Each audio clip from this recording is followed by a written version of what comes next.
How to categorize videos in YouTube Kids. In this video, I'm going to show you how you can easily do this.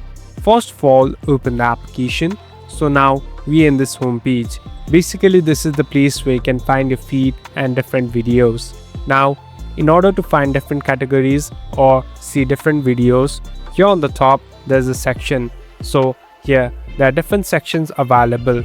Now, simply tap on the one that you want to look out. So if you want to see music or listen to music, here tap on music and all the videos related to music will pop up.